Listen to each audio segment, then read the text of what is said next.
des piquets de grève que sur les violences policières, les révoltes urbaines dans les quartiers populaires, et je bosse beaucoup sur la question du racisme.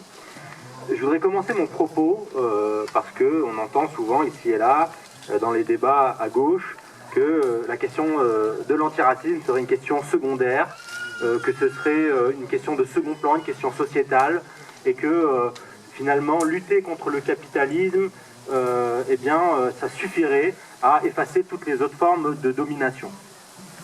Je tiens à dire que la question du racisme, c'est avant tout une question sociale.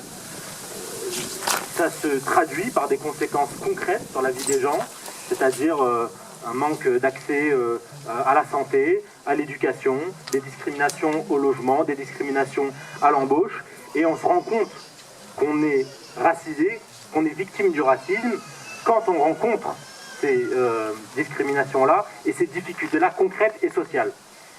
Moi, je me suis rendu compte que le racisme existait pas dans les grandes théories et dans les grands bouquins, mais concrètement, dans ma vie, quand on m'a dit, à un moment donné, quand j'avais 16 ans, eh bien, toi, tu vas aller en bac pro électrotechnique et tu vas faire électricien. Alors, je voulais pas faire électricien. Et on m'a dit, bah si, tu vas aller en bac pro électrotechnique. Et je me suis retrouvé dans une classe avec 30 gamins de mon quartier. Il n'y avait pas un seul qui avait été électricien. Et on s'est retrouvé sorti du système scolaire, comme ça, à 18 ans, et à devoir trouver du boulot à 18 piges.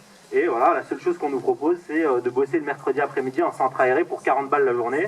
Et les seuls gens qu'on rencontre dans la rue, ce sont les policiers de la BAC qui nous insultent, qui nous frappent. Quand on allume notre télé, on est des racailles, des islamistes. Donc voilà, c'est ça le racisme, c'est que c'est un mur dans ta vie qui t'empêche d'avancer, qui t'empêche de te construire en tant que jeune homme, en tant que jeune femme, qui t'empêche de te projeter. Et c'est ça le racisme, c'est pas juste une vue de l'esprit. Le racisme, on le rencontre très concrètement. Donc, et puis en plus, la lutte contre le racisme et la lutte des classes, ça porte des revendications qui sont quasiment identiques. C'est des revendications d'égalité. C'est-à-dire, aujourd'hui, les Arabes et les Noirs dans ce pays, ils ne demandent pas à être traités différemment des autres. Ils demandent à être traités de la même façon. Pas mieux, pas moins, à égalité.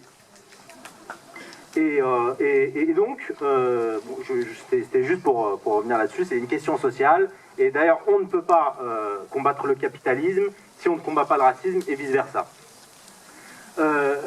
Le sujet du coup de cette conférence, c'est antiracisme populaire. Ça veut dire qu'il y a un antiracisme populaire, effectivement, on va en parler, et un antiracisme qui n'est pas populaire, c'est un antiracisme du haut. C'est ce qu'on appelle l'antiracisme moral. C'est quelque chose qui consiste dans un universalisme théorique, de dire, voilà, il n'y a pas de couleur et il suffirait qu'on écrive dans la loi que la loi est la même pour chacun et chacune et qu'elle s'applique de la même façon pour tous, pour que ce soit vrai. Eh bien non, toutes ces associations qui sont subventionnées, créées par l'État, ou même que ce soit des missions interministérielles, comme la DILCRA, comme des associations que je ne citerai pas, qui n'existent quasiment plus dans le champ politique, sont des associations qui ont vidé de sa substance politique, le combat antiraciste, en le réduisant à une question morale, c'est-à-dire il y a les racistes qui sont des gens pas gentils et les gens qui sont pas racistes qui sont des gens gentils. Et puis voilà, il n'y a pas de couleur, black, blanc, beurre, touche pas à mon pote, comme disait Django. Eh bien non, l'antiracisme populaire, c'est un antiracisme qui part du concret, c'est-à-dire l'acte raciste lui-même.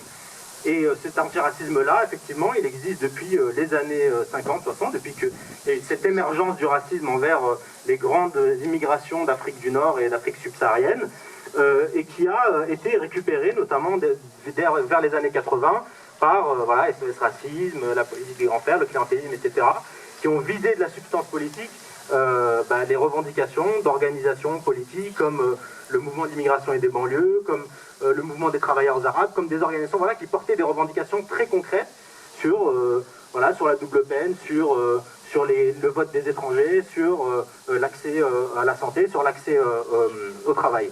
Et aujourd'hui, on se rend compte qu'il y a toute une génération de militants et de militantes qui, comme le comité Adamas, en est le parfait exemple, qui, du local, du cas concret de la victime du racisme, monte justement vers le haut pour porter des revendications en disant à l'État, il faut rendre des comptes. Et l'antiracisme ne peut être que populaire puisque toutes ces associations, les partis politiques, les dirigeants du pays ne peuvent pas mener un antiracisme efficace et opérant, puisque, par définition, ils ne remettent pas en cause le racisme qui est produit lui-même par l'État.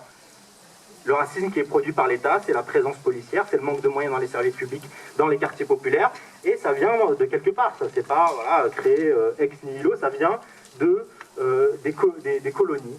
Et la décolonisation, elle a emporté avec elle son lot d'inégalités, de discrimination. Voilà, c'est documenté. Il y a par exemple Mathieu Rigousse qui écrit, qui est un sociologue, qui écrit sur les méthodes policières pendant la guerre d'Algérie qui ont été importées directement dans les quartiers populaires et notamment en Seine-Saint-Denis, d'où la création de la BAC, etc. Donc on ne peut pas avoir un antiracisme efficace, qui marche, qui fonctionne, il doit obligatoirement partir du bas pour aller vers le haut, pour interpeller l'État, puisque c'est l'État qui doit voilà, prendre ses responsabilités et prendre des mesures concrètes contre le racisme, puisque c'est une question avant tout sociale. Voilà.